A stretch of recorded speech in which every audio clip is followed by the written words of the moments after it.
其实啊，那些让我们深信不疑的幻觉，本身就是通往自由的大门。我们没必要死命抓着它们，也没必要硬把它们推开，只要穿过去就行了。简单说，就是别信它们，但也别躲着它们。很多人觉得，只要有过一次觉醒的体验，以后就再也不会被脑子里的胡思乱想给困住了。说实话，我也希望是这样，但现实并非如此。就算你已经看透了真相，知道所谓的自我和头脑不过是一场梦，但这并不代表你从此就不会被念头给骗了。有些念头还会冒出来，我管它们叫魔术听念头。它们总是在特定的时候突然跳出来，把你死死粘住，让你立刻又陷进旧的思维模式里。比如突然觉得自己很差劲，感到羞耻，或者是想指责别人，发无名火。觉醒之后发现这些粘性思维还在，可能会让人有点失望。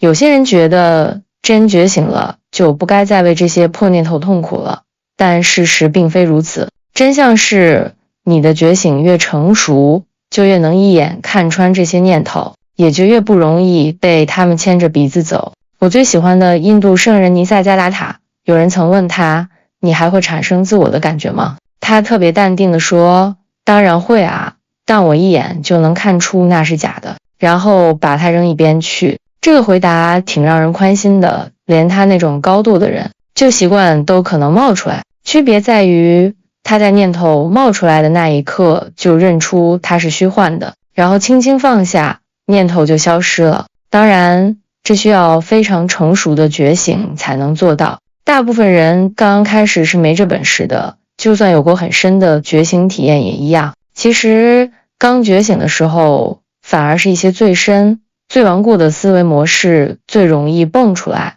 这很正常。这就像是你把压抑自己的盖子揭开了，以前藏在心底想忘掉的那些陈年旧事，现在全都暴露在光亮下了。这时候你会发现某些念头特别有劲，能一下子把你拽回老路上去。这种时候千万别玩灵性绕道，别在那装清高，明明被困住了还对自己说，哦，那只是认同而已，没啥大不了，反正一切都是自动发生的，没人需要做什么。这其实是在逃避现实，一种挺高级但很有效的自我麻痹，它让你没法去面对那个总想回到旧模式的倾向。我们需要诚实一点，盯着这些被困住的时刻。方法有很多，我个人觉得写下来特别管用。不管是在觉醒前后，我经常带着纸笔去咖啡馆，把发生的事写下来，这能帮我摸清到底是哪个信念抓住了我，它背后的逻辑到底是什么。比如你做了一件尴尬事，脑子里可能会想，我不该那样做，或者我真蠢。如果你盯着这个细微的念头看，你会发现念头和情绪是连在一起的。那个我不该那样做的想法会立刻勾起尴尬或愤怒。通过这种方式，你就能看清一个念头是怎么构建出一个世界，又是怎么把你拉下水的。别把这仅仅当成一个脑筋急转弯。如果你只在头脑层面理解，而情绪上还是乱成一团，那是没用的。探寻的时候得带上身体和情绪，你得看清哪个念头生出了哪个情绪，哪个情绪又带出了下一个念头。这就像个循环，我在咖啡馆里会找得非常细，非得把那个让我陷进去的念头揪出来不可。我会进入那种情绪里，感受它，然后问自己，这个情绪是怎么看世界的？他觉得我是什么样的？你会发现，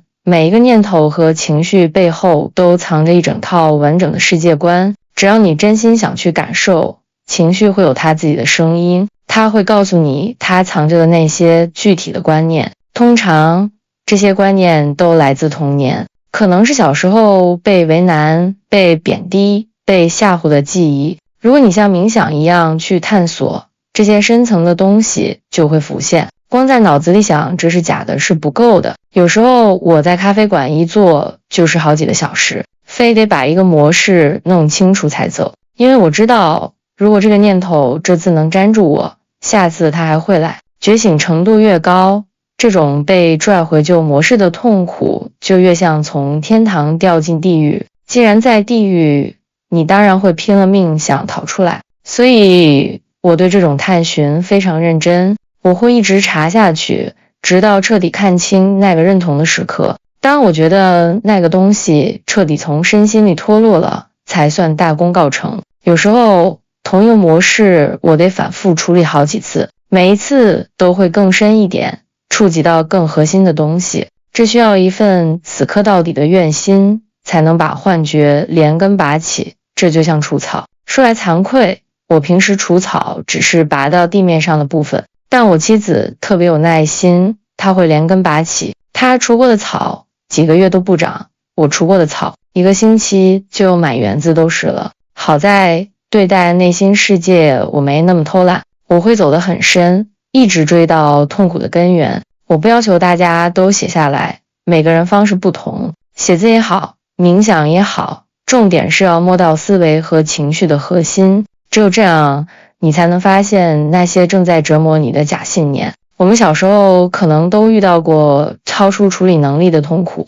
为了挺过去，我们不得不编出一些故事或信念来保护自己。比如一个孩子，如果父母没法好好照顾他，这种现实太残酷了。为了生存，他可能会编一个不那么可怕的故事，比如觉得自己有问题。这个信念在那时帮他度过了难关，但他会一直跟着你，直到成年。当你认真去查，就会发现这些老掉牙的模式早就没用了。针对任何事编出来的故事，最后都会带来痛苦，因为只要是你脑子里关于过去或未来的观念，迟早会跟现实发生冲突。当这些魔术贴想法冒出来时，关键是要去面对和拆解它们。这一刻，这种拆解就是你的修行，躲开它，就是在躲开你自己的觉醒。你逃避的任何东西都会一而再、再而三的回来找你，直到你愿意看清它的真面目。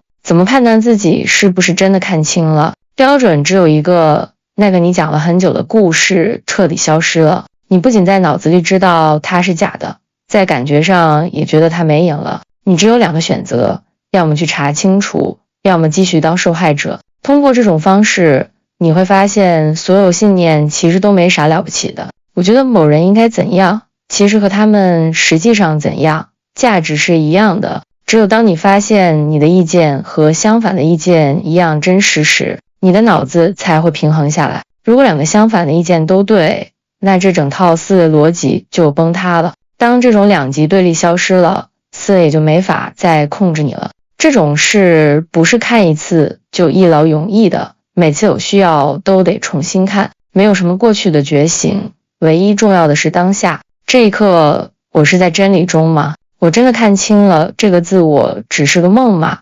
这才是重点。昨天的真相，今天不一定管用。如果今天你还能看清，那很好，你是自由的。如果看不清了，就别硬撑，承认自己又被困住了，承认自己还在抓着什么东西不放。这种不逃避幻觉的态度非常重要。我的老师说过，我们是通过经历轮回或麻烦来获得解脱的。你得通过体验束缚，才能明白什么是真理。你得看透虚假的，才能见到真实的。你没法绕过地狱去天堂，也没法躲着困惑去求明白。幻觉和执着其实就是自由进门的路，你只需要穿过它们，别抓也别推，把每一个被困住的时刻都当成是自由在邀请你。这其实是一种对自己表达爱和慈悲的方式。每一个时刻的发生都有它的道理，生活本身就是一份神圣的邀请函。有时候它写的挺漂亮，